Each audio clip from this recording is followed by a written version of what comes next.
Hey guys, alright, so you wanted to see how I cook my turkey after you saw my turkey brine video yesterday. So here I have about 4 sticks of melted butter, and I have all of my herbs, some rosemary, thyme, all of my salt, stuff like that. And I'm sprinkling it on top of the melted butter. I also add some cracked pepper and some minced garlic in there. And I do it this way because it's a lot easier to slide this up underneath my turkey skin without it just slipping and sliding all over the place. And no, despite what everybody thought in the comments, the oranges I used in my brine was not overpowering, so I did use a little bit of juice in there. So this is what it looks like the next morning after I refrigerated it overnight, and I just cut it into some squares. You don't have to do this step. You can go ahead and just use softened butter and mix your herbs. I just find that this makes it slide under the skin a lot easier. So here's about how thin it is.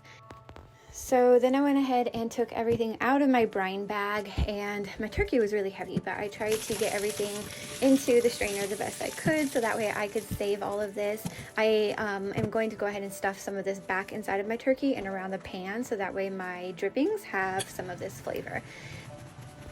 I then went ahead and pat my turkey dry.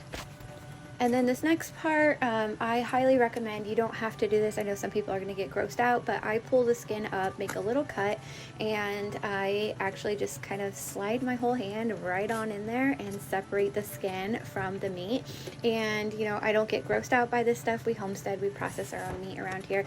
So none of this grosses me out. You don't have to do this, but this is how you get the most flavor on top of that meat. And of course, go ahead and wear gloves if you want, but I just go ahead and then take these butter and herb cubes and well, they're not really cubes, but you get it. I slide them on in there all the way down as much as I can. I put them over the legs, all over, and then I took the leftover and let that go down to room temperature so that way I could spread that all on the top of the turkey.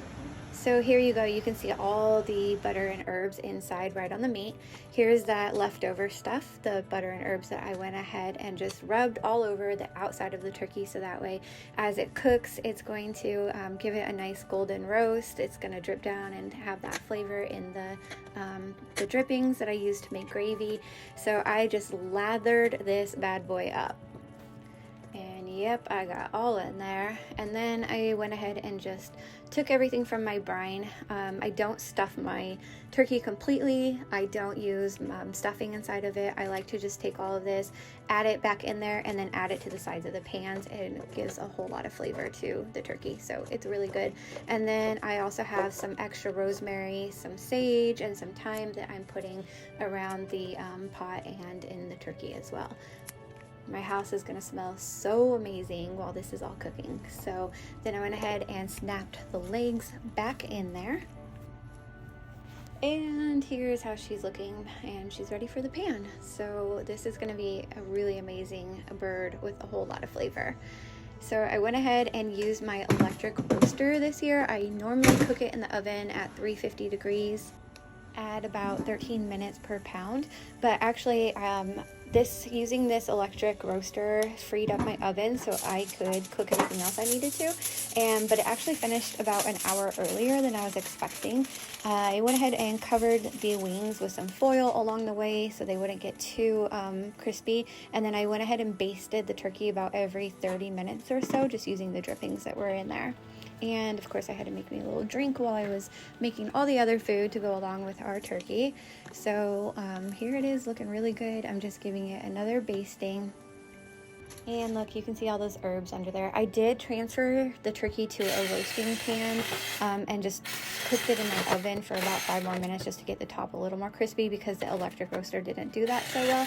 But then I just sliced this up, and using that brine that I did in my other video, it just helps the meat to stay really moist and really juicy and not get dried out because turkey can be really dry. But the brine makes it really, really flavorful. The orange is not too much, the cranberry isn't too much. The flavors all just work really, really well together. So here's how our turkey turned out. That's my plate of food with everything else that we made on there.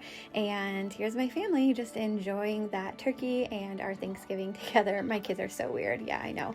So if you guys go ahead and give this a try, let me know how you like it.